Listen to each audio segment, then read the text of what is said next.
Trump अगस्त से ही Venezuela में तख्ता पलट की तैयारी कर रहे थे। अमेरिकी मीडिया के हवाले से यह खबर आई है कि अमेरिकी खुफिया एजेंसी CIA अगस्त से ही मिशन पर थी। जिस तरह से अमेरिका ने वेनेजुएला में घुस करके इस हमले को अंजाम दिया, इसकी तैयारी एक दो दिन हफ्ते से नहीं बल्कि कई महीनों से चल रही थी। लगभग 6 महीने से इस ऑपरेशन की तैयारी कर रही थी अमेरिकी खुफिया एजेंसी CIA और इस मिशन को अंजाम दिया गया। वेनेजुएला के चुने हुए राष्ट्रपति निकोलस मादुरो को देखिए किस तरह से एक सामान्य कैदी की तरह पकड़ करके ले जाया जा रहा है और यह सब कुछ अमेरिका ने किया है, यह कहते हुए कि वो अपने वेस्टर्न हेमिस्फीयर को मजबूत करना चाहता है, अपने आसपास के जो देश हैं वहां पर अपना दखल बढ़ाना चाहता है। लेकिन सबको मालूम है कि चूंकि वेनेजुएला में दुनिया का सबसे बड़ा कच्चे तेल का भंडार है और अमेरिका इस कच्चे तेल के भंडार पर अपना कब्जा चाहता है, लिहाजा निकोलस मादुरो की सत्ता पलट दी गई है और एक चुने हुए देश के राष्ट्रपति को देखिए आम कैदी की तरह लाया गया है। ड्रग्स, नार्को टेररिज्म, तमाम तरह के आरोप लगाए गए और यह कहते हुए निकोलस मादुरो को उनके ही देश से किडनैप करके लाया गया। अमेरिका जैसी सुपर पावर ने एक देश में घुस करके हमला किया, 40 लोगों की मौत हुई है और एक चुने हुए राष्ट्रपति को कैदियों की तरह, किसी अपराधी की तरह पकड़ करके ले गई है अमेरिका की सेना। निकोलस मादुरो के तख्ता पलट की फिक्सिंग अमेरिका बहुत पहले से ही कर रहा था, लेकिन कल हुए ऑपरेशन एब्सोल्यूट रिजॉल्व के दौरान अमेरिकी डेल्टा फोर्स आई, मादुरो को उठाकर ले गई और कोई कुछ नहीं कर पाया। मादुरो के इस अचानक हुए तख्ता पलट के बाद अमेरिका ने वेनेजुएला का राष्ट्रपति बदल दिया। ट्रंप प्रशासन ने राष्ट्रपति निकोलस मादुरो और उनकी पत्नी सिलिया फ्लोरेस को गिरफ्तार करने के बाद उपराष्ट्रपति डेल्सी रॉड्रिगेज को अंतरिम राष्ट्रपति बनाया है। वेनेजुएला के सुप्रीम कोर्ट ने डेल्सी से कार्यभार संभालने के लिए कहा है। मादुरो और उनकी पत्नी को बेस पर बने हैंगर में रखा गया, जहां उनकी मेडिकल जांच की गई। इसके बाद मादुरो को न्यूयॉर्क सिटी के मैनहट्टन ले जाया गया, जहां की कानूनी कार्रवाई की गई है। तो डेल्सी रॉड्रिगेज को कमान सौंपी गई है। अमेरिका जब भी किसी देश में इस तरह का तख्ता पलट करता है तो उसके बाद वो देश अगले कई साल तक, कई दशक तक राजनीतिक अनिश्चितताओं के भंवर में फंसता है, अराजकता की स्थिति में फंसता है। उदाहरण इराक का है, उदाहरण दूसरे तमाम देशों का है, जहां पर अमेरिका ने कभी लोकतंत्र के नाम पर, कभी घातक हथियारों के नाम पर, कभी नार्को टेररिज्म के नाम पर घुस करके सत्ता पर परिवर्तन कराया और उसका असर वहां की जनता को भुगतना पड़ा। कई दशक तक वहां राजनीतिक उथल पुथल रहती है, लोगों की व्यवस्था वहां बिगड़ जाती है, उनकी जिंदगी हराम हो जाती है और उन सब के बाद अमेरिका की ओर से पैरोकारी की जाती है लोकतंत्र के सबसे बड़े पहरेदार होने का। अमेरिकी राष्ट्रपति डोनाल्ड ट्रंप जो पूरी दुनिया में दावा कर रहे हैं कि युद्ध रुकवाने को लेकर के उनसे ज्यादा काम किसी ने एक साल में नहीं किया, अलग अलग जगह युद्ध रुकवाने का दावा करते हुए वो नोबेल पीस प्राइज पर दावा ठोक रहे हैं, लेकिन 40 लोगों की मौत हुई है वेनेजुएला में। सवाल यह उठता है आखिर इन 40 लोगों की मौत का जिम्मेदार अमेरिका को क्यों ना माना जाए। इस बड़ी खबर पर हमारे विदेश मामलों के संपादक विशाल पांडे हमारे साथ जुड़ चुके हैं। विशाल, सबसे पहले समझना चाहेंगे अभी क्या स्थिति है वेनेजुएला की। वहां पर उपराष्ट्रपति ने कार्यभार संभाल लिया है, लेकिन 40 लोगों की मौत हुई है और लंबे समय से अमेरिका इस ऑपरेशन की तैयारी कर रहा था। चंदन, बिल्कुल देखिए, जानकारी जो मिल रही है अगस्त से ही अमेरिका के एजेंसियों की तरफ से वेनेजुएला में ग्राउंड पर इसकी तैयारी चल रही थी। जो CIA के एजेंट्स थे वो अगस्त में ही वेनेजुएला में डेरा डाल चुके थे और लगातार मादुरो के एक एक मूवमेंट पर नजर रखी जा रही थी कि वो किससे मिल रहे हैं, कहां पर कितनी देर रुक रहे हैं, घर कितने बजे पहुंच रहे हैं, ऑफिस कितने बजे जा रहे हैं, उनकी बाहर मुलाकातें कितने बजे हो रही है। बाकायदा मिनट टू मिनट सब चीजें CIA के द्वारा मॉनिटर की जा रही थी और एक लंबी तैयारी थी। एक फाइनल जो गो अहेड मिला वो डोनाल्ड ट्रंप से कल मिला। रात 10:28 पर इस डेल्टा फोर्स को अनुमति दी गई कि वेनेजुएला में जाकर मादुरो को वापस लेकर अमेरिका पहुंचे और उसके बाद इस डेल्टा फोर्स की टीम ने इस ऑपरेशन को अंजाम दिया। और कहा यह जा रहा है कि अमेरिका ने एक बड़े पैमाने पर इस तरह के ऑपरेशन को अंजाम देकर यह दिखाने की कोशिश की है कि अमेरिका कुछ भी कर सकता है, क्योंकि जिस तरह से डोनाल्ड ट्रंप धमकी दे रहे थे बार बार कि अगर मादुरो नहीं सुधरे तो उन्हें अंजाम भुगतना पड़ेगा, और बिल्कुल साफ तौर से वैसा ही देखने को मिला कि डेल्टा फोर्स जो अमेरिका की है और जो अलग अलग एजेंसियां अमेरिका की इस ऑपरेशन में इन्वॉल्व थी वो मादुरो को न्यूयॉर्क लेकर पहुंच गई है। वेनेजुएला में संविधान के अनुसार जो उपराष्ट्रपति हैं उन्होंने शपथ ले ली है। हालांकि यह एक अंतरिम सरकार के तौर पर वो सरकार चलाती हुई नजर आएंगी, क्योंकि कल ही डोनाल्ड ट्रंप की तरफ से कहा गया था कि फिलहाल जब तक कोई न्यायपूर्ण ट्रांजिशन वेनेजुएला में नहीं होता है अमेरिका इसे रन करेगा। तो कहीं ना कहीं अमेरिका अब आगे वहां सत्ता में किसे बिठाता है, क्या जो विपक्ष की नेता मारिया हैं वो बैठती हैं और के जो उपराष्ट्रपति हैं क्या वो चुनावों की घोषणा करेंगे? विशाल, सवाल तो यही उठता है कि आखिरकार अमेरिका क्यों तय करेगा कि वेनेजुएला में राष्ट्रपति कौन बनेगा? अमेरिका क्यों तय करेगा कि वहां की सरकार को कौन चलाएगा? यह हक वेनेजुएला की जनता का है। एक चुनी हुई सरकार को आप जाकर के वहां के राष्ट्रपति को किडनैप कर लेते हैं, इसको लेकर के ट्रंप पर गंभीर सवाल खड़े होते हैं। और सवाल सबसे बड़ा यह है कि किसी देश की संप्रभुता पर हमला क्यों किया गया है, यह सबसे बड़ा सवाल खड़ा होता है। एक राष्ट्रपति का अपहरण कर लेना क्या गुंडागर्दी नहीं है? संयुक्त राष्ट्र कहां है? अंतर्राष्ट्रीय कानून का क्या हुआ? ये कई सवाल हैं। ये एबीपी न्यूज नहीं, पूरी दुनिया के सवाल हैं कि आखिरकार एक संप्रभु देश पर हमला किया जाता है, उसकी हम संप्रभुता को तार तार किया जाता है और एक राष्ट्रपति का किडनैप कर लिया जाता है। क्या ये गुंडागर्दी नहीं है? क्या संयुक्त राष्ट्र कहां पर है? अंतर्राष्ट्रीय कानून का क्या हुआ? वेनेजुएला के राष्ट्रपति का भविष्य वहां की जनता को तय करना है, अमेरिका को नहीं। अमेरिका को यह अधिकार किसने दिया कि वो जाकर के वेनेजुएला के राष्ट्रपति को किडनैप करे और वहां के आगे सत्ता प्रतिष्ठान क्या होगा, ये डोनाल्ड ट्रंप तय करे। खुद को शांति दूत बता रहे हैं और हमला कर रहे हैं ट्रंप, और ये दोहरा रवैया नहीं है तो क्या है?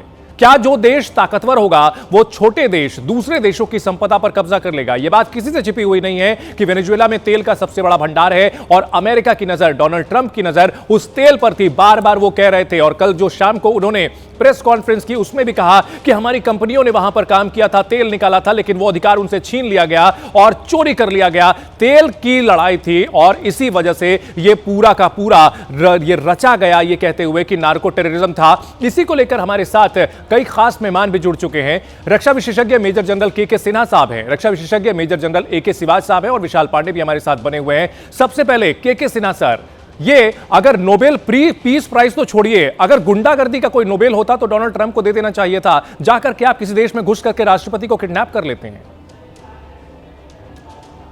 जय हिंद।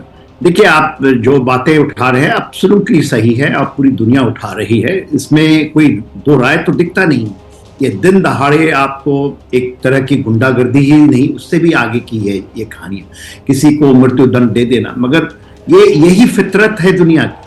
यदि आप नहीं समझेंगे तो हम ये क्वेश्चन उठाते रह जाएंगे और आप देखेंगे। और ये नहीं कि पहली बार कुछ ऐसा हुआ है, इससे भी भयंकर हुआ है कि किसी के घर में घुस करके आप इराक के युद्ध को देखें, किस तरह से सद्दाम हुसैन को एक फॉक्स में दिन खोजा गया, दिखाया गया, उसको फिर फांसी की सजा, फांसी दे दी गई उनके लोगों के बीच।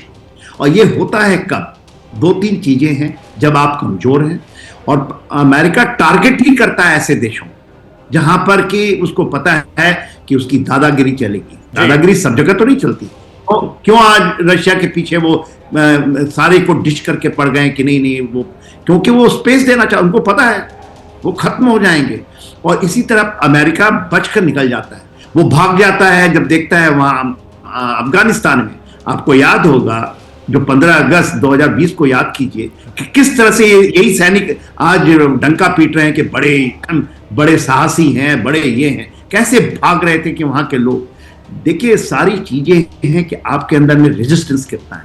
यूक्रेन को यदि आप माने, वो वहां पर फ्रंटलाइन स्टेट है, मगर वहां के लोग जो अपनी जमीन के लिए कुर्बानियां दे रहे हैं वो है रेजिस्टेंस। बिल्कुल, एक चीज साफ हो गई है इस इंसिडेंट के बाद, तो एक चीज बहुत साफ हो चुकी है। वैसे तो ये चीज बिल्कुल क्लियर है सिन्हा साहब की, जिसके पास ताकत होगी दुनिया उसी की सुनेगी। अगर कमजोर होंगे तो मादुरो जैसी हालत होगी।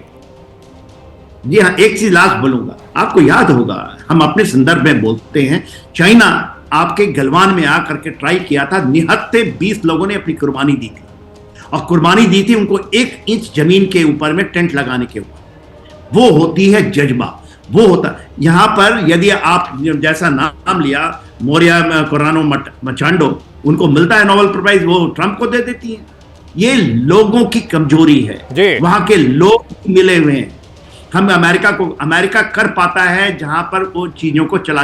बांग्लादेश में देखिए ना, आपके अंडर बेली क्यों हो रहा है, उन्होंने करने दिया, वहां पे डीप स्टेट काम कर रहा है। मगर उसको आपको रोकना पड़ेगा। आप बहुत सही चीजें उठाए हैं।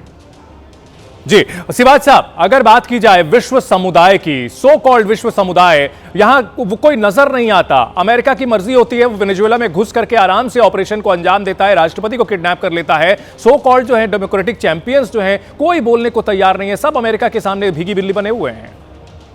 हाँ बिल्कुल चंदन, देखो जिसकी लाठी उसकी भैंस, ये सच्चाई है, माइट इज राइट। अमेरिका को जो करना था उसने कर दिया। वो वेस्टर्न हेमिस्फेयर में किसी और का दबदबा नहीं चाहता। और अब ये जितने भी चार्जेस लगाए हैं निकोलस मैकनरो के लिए, ये सारे फैब्रिकेटेड हैं कि आप ड्रग ट्रैफिकिंग कर रहे थे, उसके नेक्रो टेररिज्म, वेपन की स्मगलिंग।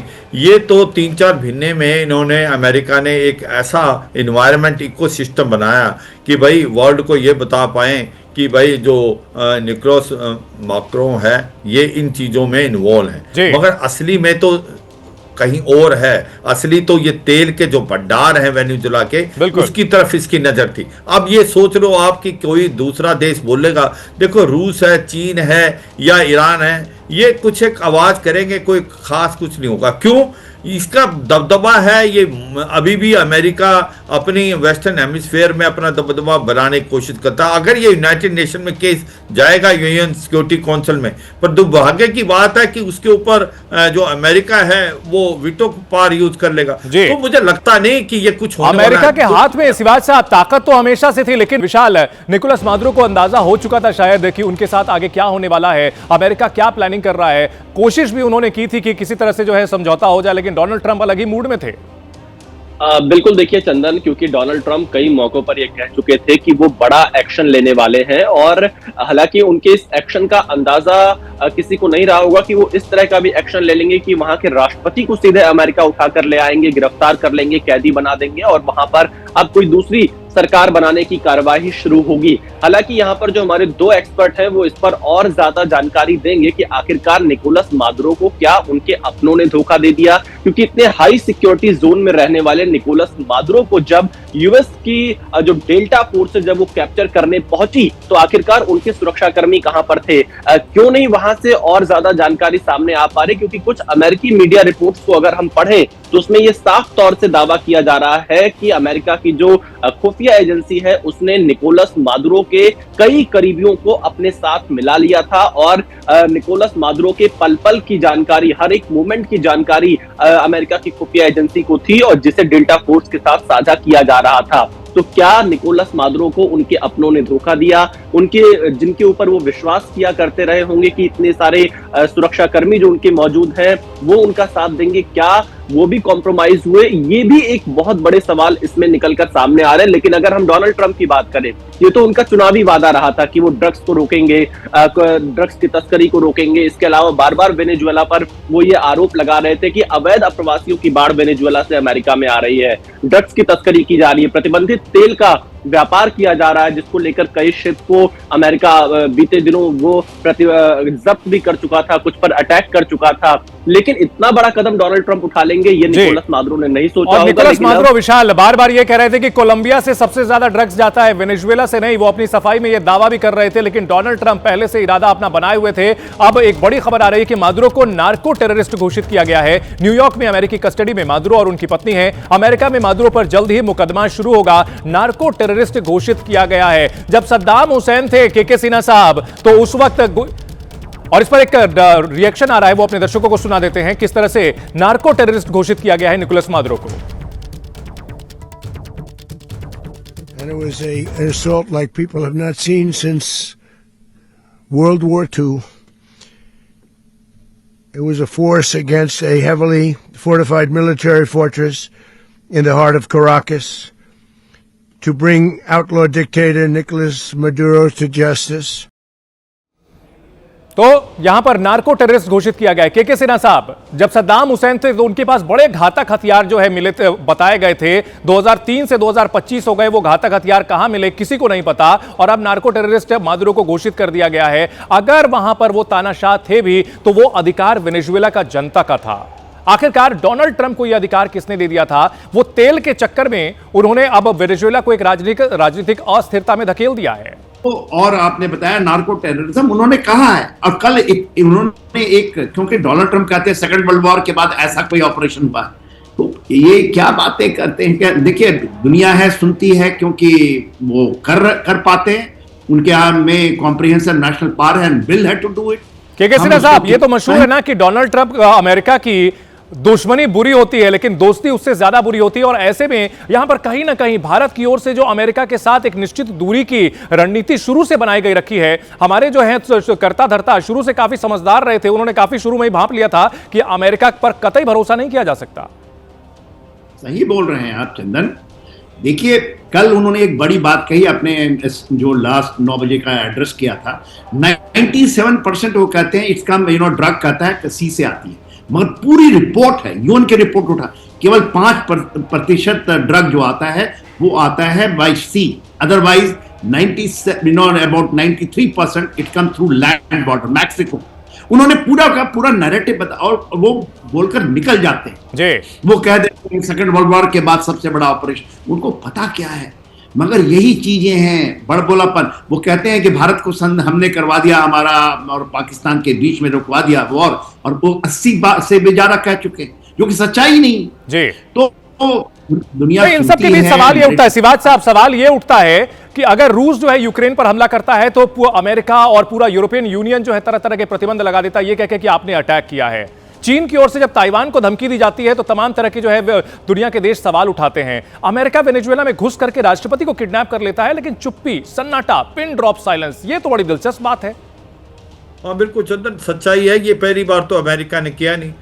अमेरिका ने 1990 में पनामा में किया। भाई इंटरनेशनल लॉज का उल्लंघन किया है अमेरिका ने, ये दादाशाही है, माइट इज राइट है। घुस के आप दूसरे देश के प्रेसिडेंट को किडनैप करके लेके चले गए हैं, ये पावर आपको किसने दिया? और दूसरी बात, अमेरिका के जो प्रेसिडेंट की पावर नहीं है उसको कांग्रेस से परमिशन लेनी होती है, मगर वो भी नहीं लेते, अपनी दादाशाही दिखाते हैं। और ये सच्चाई है कि वो ये कह रहे हैं कि वेस्टर्न हेमिस्फीयर में और किसी का दबदबा नहीं होगा, अमेरिका का दबदबा होगा। तो मुझे लगता है कि जिस प्रकार से डोनाल्ड ट्रंप ने ये जो कार्रवाई एब्सोल्यूट रिजॉल्व के तहत ऑपरेशन अमेरिका ने किया है, एक बहुत बैड प्रेसिडेंट वर्ल्ड में सेटअप हो गया है कि भाई जो भी जिसके पास भी पावर है वो दूसरे के साथ कुछ भी कर सकता है।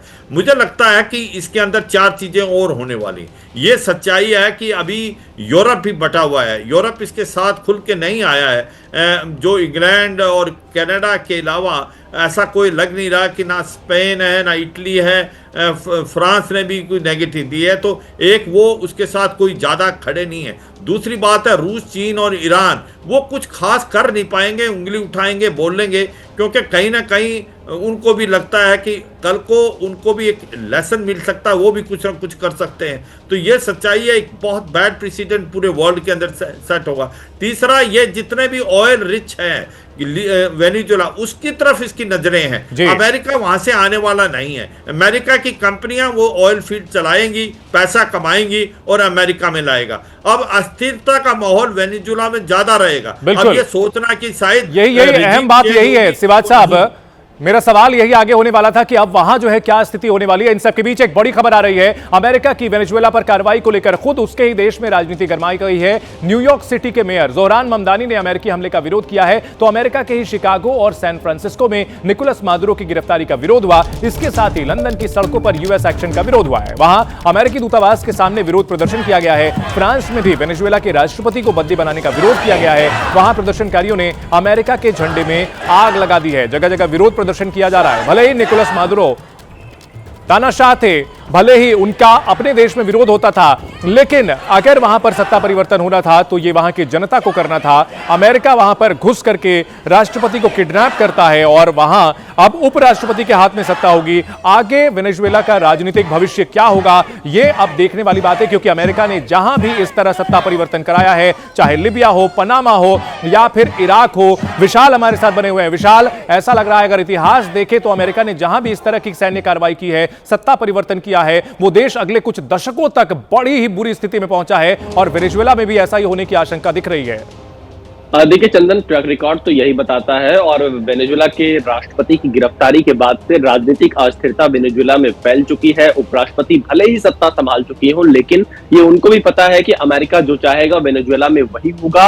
और इस बात की पूरी संभावना जताई जा रही कि 2024 के चुनाव में मारिया की पार्टी के नेता जो दावा करते थे कि वो चुनाव जीते हैं बतौर विपक्ष में होने के नाते, हो सकता है उनकी ताजपोशी हो जाए, या हो सकता है कि ये उपराष्ट्रपति वहां पर दोबारा से चुनाव का ऐलान कर दे। लेकिन जो अमेरिका चाहेगा वही वहां पर होगा। एक बड़ी बात निकलकर यह भी सामने आ रही है कि जिस तरह से वेनेजुएला ने बीते कुछ सालों में डॉलर का इस्तेमाल पूरी तरह से बंद कर दिया था, डॉलर में वो कारोबार नहीं करता था, उससे कहीं ना कहीं अमेरिका की चिंताएं और ज्यादा बढ़ रही थी, क्योंकि दुनिया का सबसे बड़ा जो तेल भंडार है वो वेनेजुएला के पास है। चाइना के साथ ज्यादा उसका कारोबार चल रहा था, अलग अलग करेंसी में कारोबार चल रहा था। तो ये जो पूरी कार्रवाई हुई है ये अमेरिका की कहीं ना कहीं इकोनॉमी से जुड़ी हुई है। इसके अलावा जिस तरह से वेनेजुएला के राष्ट्रपति डोनाल्ड ट्रंप को आंख बार बार दिखा रहे थे और डोनाल्ड ट्रंप और उनके बीच में तकरार लगातार जारी था, ये उसका भी नतीजा देखने को मिल सकता है। बहुत अहम आपने पहलू उठाया है, चीन का एक बड़ा एंगल है।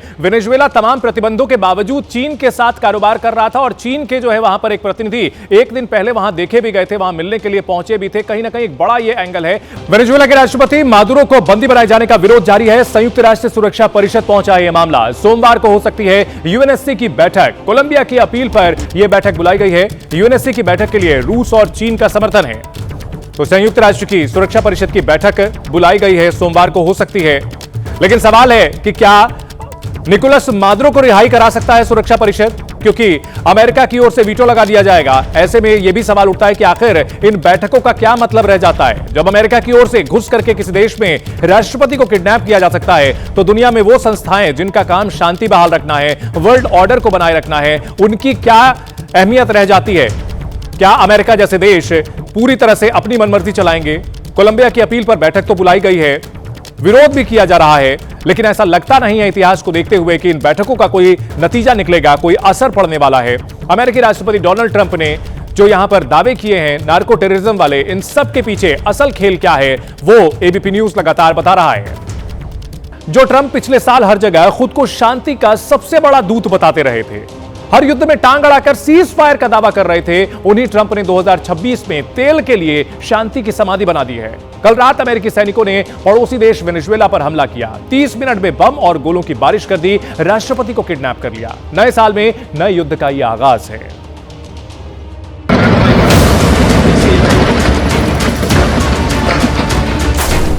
हमला नंबर 1,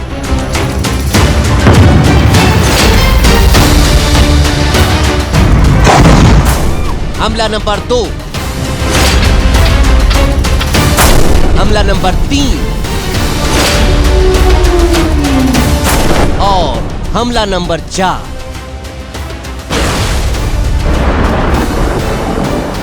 एक के बाद इन्हीं हमलों से थर्रा गया दक्षिण अमेरिकी देश वेनेजुएला।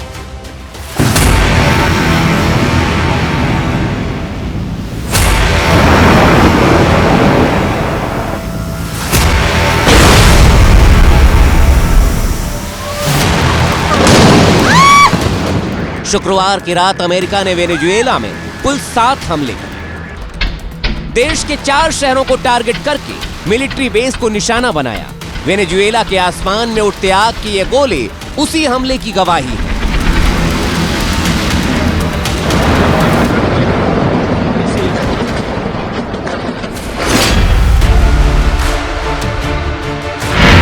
सवाल नंबर 1, वेनेजुएला पर हमला क्यों हुआ?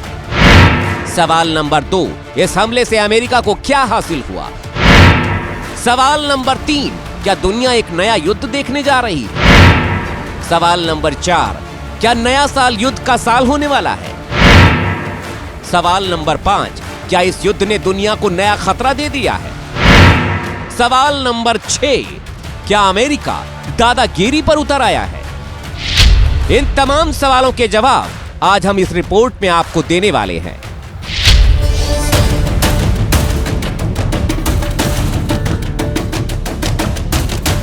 करीब 3 करोड़ की आबादी वाला दक्षिण अमेरिकी देश है वेनेजुएला। समंदर से सटा हुआ अमेरिका के नजदीक है। ये तस्वीरें वेनेजुएला की राजधानी काराकास की हैं। करीब 20 लाख की आबादी वाले इस शहर पर अमेरिका ने शुक्रवार की रात करीब 2 बजे ताबड़तोड़ हमले किए।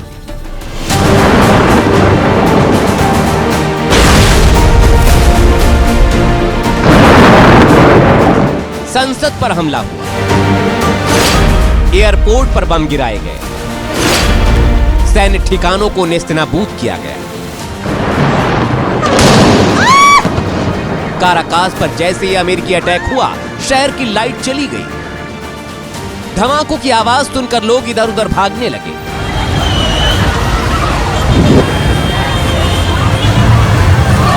काराकास के कई इलाके आग के गोले में बदल चुके थे।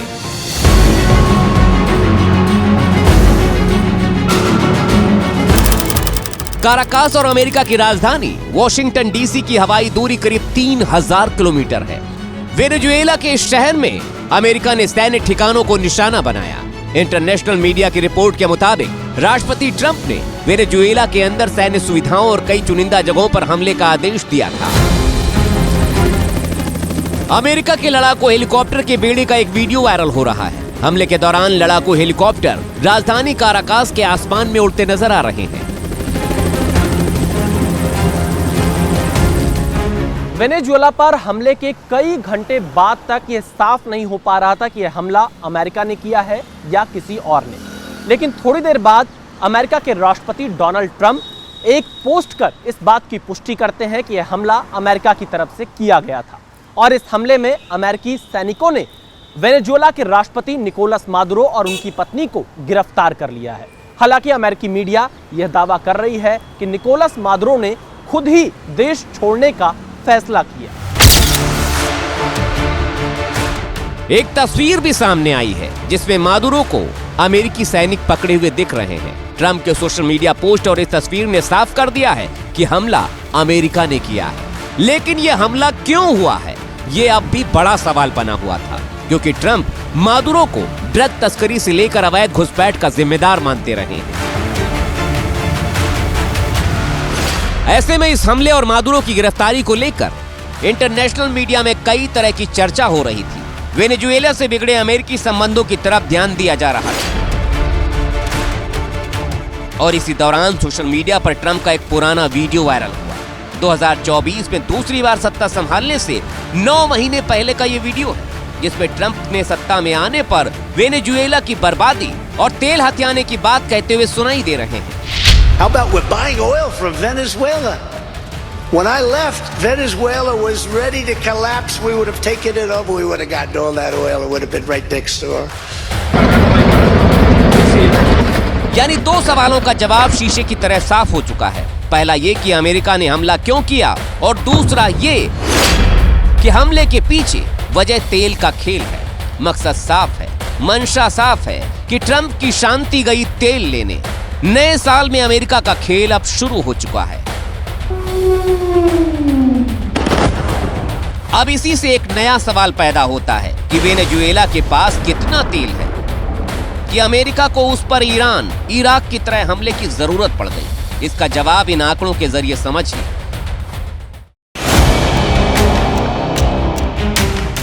2023 तक अनुमानित 303 बिलियन बैरल के साथ वेनेजुएला तेल के सबसे बड़े ज्ञात भंडार वाला देश है, जबकि सऊदी अरब 267.2 बिलियन बैरल के साथ दूसरे नंबर पर है। उसके बाद ईरान 208.6 और कनाडा 163.6 बिलियन बैरल के साथ तीसरे और चौथे नंबर पर है। ये चारों देश मिलकर वैश्विक तेल भंडार के आधे से अधिक हिस्से के मालिक हैं। संयुक्त राज्य अमेरिका के पास लगभग 55 बिलियन बैरल तेल भंडार हैं, जो इसे वैश्विक स्तर पर 9वें स्थान पर रखता है। इसका मतलब यह है कि वेनेजुएला का तेल भंडार अमेरिका के तेल भंडार से 5 गुना से भी ज्यादा है। Drill, baby, drill. याद कीजिए ट्रंप के दूसरी बार शपथ लेने वाले दिन के बयान को। ट्रंप ने उसी दिन ड्रिल बेबी ड्रिल का स्लोगन दुनिया के सामने दिया था। Drill, baby, drill.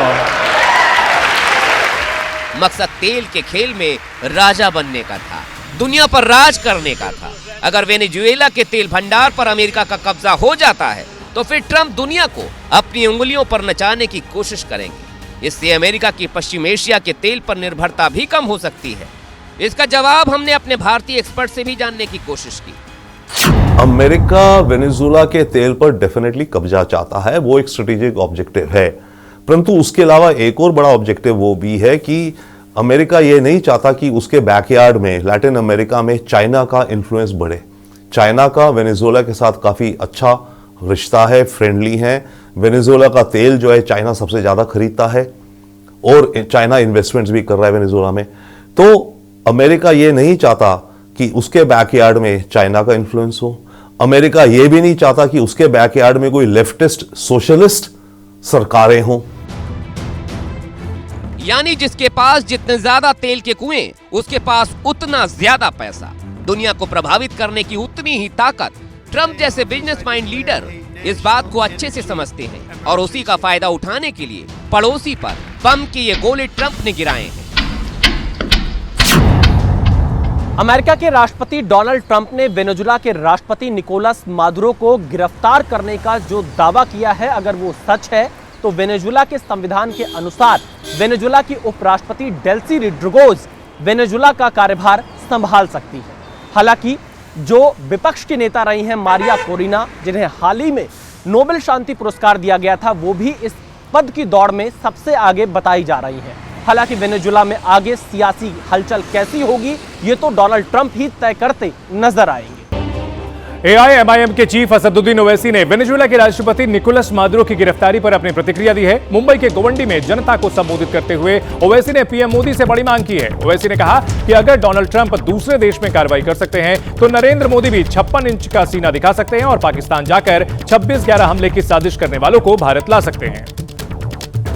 तो वेनेजुएला पर अमेरिकी कार्रवाई पर देश में सियासत शुरू हो गई है। असदुद्दीन ओवैसी ने भारत सरकार पर हमला बोला है। नरेंद्र मोदी जी, अमित शाह, देवेंद्र फडणवीस, जब ट्रंप अपनी फौज को भिजाकर वेनेजुएला से कदमी को उठा सकता है, जब सऊदी अरब यमन में मुखल्ला के पोर्ट पर बमबारी कर सकता है, मोदी जी हम आपको कह रहे हैं, आप पाकिस्तान में भिजाकर जो मुंबई की सड़कों पर साजिश करने वाले 9/11 के जालिम लोग हैं, चाहे वो मसूद अजहर हो या फिर लश्कर तैयबा का वो जालिम शैतान हो, मोदी जी 56 इंच का सीना है तो भिजाकर उठाकर लाओ। अगर ट्रंप कर सकता है तो क्या आप कम है?